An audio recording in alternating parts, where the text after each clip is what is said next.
I think resilience is very much remembering that you're not alone.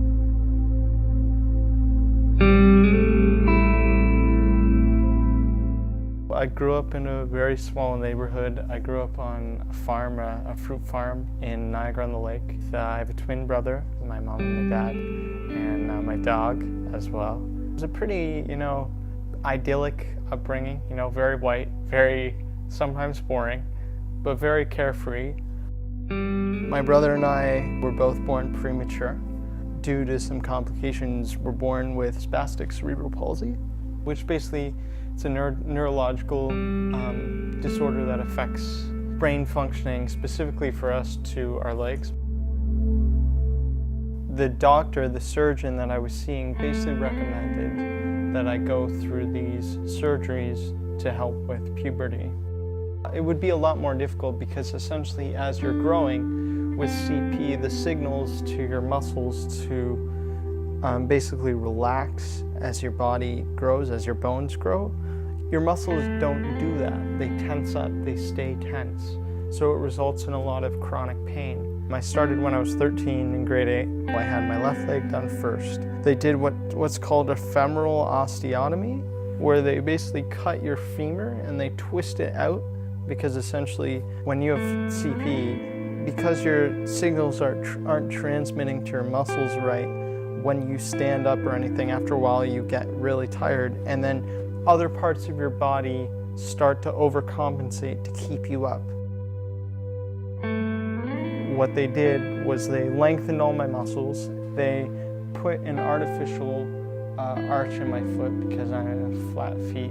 They broke all the bones in my feet and they fused the ankles. They lengthened all the muscles, hamstrings, glutes, thighs, everything. They put a rod in my hip. I don't know exactly why, because they took it out after. When I was around 15, I went in for the second surgery, and that was with my right leg. That was less difficult, but had its own share of issues. I had to go in for a third surgery actually to essentially scrape away a growth hormone, because they essentially found out that because of the rod, my legs are actually now two different lengths. So my hips are like this. So my left side is hiked up. So it results in this sort of like me having to mediate all the time. There's still plenty of things that, looking back on it, maybe I wouldn't have signed up to do. A lot of people saw me going through these things in a very visible way. Because it was a Catholic high school, there was always prayers for me. I didn't want to become some sort of martyr for people. I value privacy a lot. It's also on a lot of drugs. The first round was all morphine, Valium, codeine. Really messed with like my intestines and just like digestion, and then also just general sense of wellness. The only way I can equate this is, you're going to school, but you're blackout drunk probably about 3/4 of the year. 2/3 of high school to me are a blank page.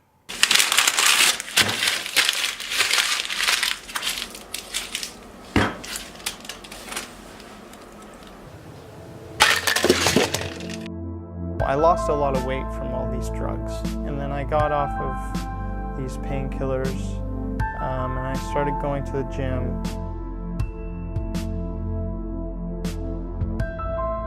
It's not just feeling good and looking good, it's also a necessity, because when you're going through colder temperatures and stuff, my body gets really tight. So it's actually like pivotal to me that I get to the gym, because the next day if I don't, I'm going to be locked up and in a lot of pain. So for me, it's not just a lifestyle choice, it's like a necessity. I train under Athletics Canada as a potential Paralympic hopeful. I do sprints from 100 to 400. I'm in my first year, so I have the least experience on the level of talent that our squad encompasses. It was very humbling. When I went to that training camp, one of our guys from Montreal was an Olympic powerlifter, and on his way to mail his application. He got in a severe car accident and his spine disconnected. And this guy said, I cannot recover and not still compete. So he went and he competed. And that to me was like so, sorry, I'm getting a little choked up here. It was just really, really inspiring to like see those people go through these things and still push to be some of the best athletes in the world. That to me is like, there's something magical about what the human spirit can go through. And it really humbled me in saying like, there is no excuse I have for anything to not be able to do what I want to do every day in my life.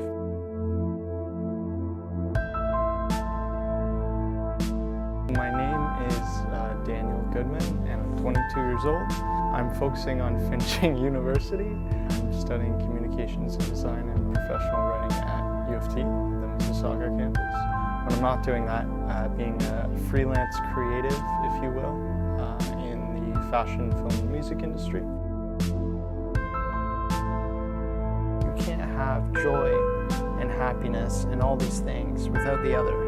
Being in pain and having painful experiences is part of being human. And for me, it's been about reframing that idea of how we look at the things that make us afraid, the things that make us hurt, and the things that make us angry. I still don't think of myself as being defined by a disability. Like, I don't think about that. But I'm definitely a lot prouder of the fact that it is an aspect of my life that makes me think the way I do and relate to people the way I do.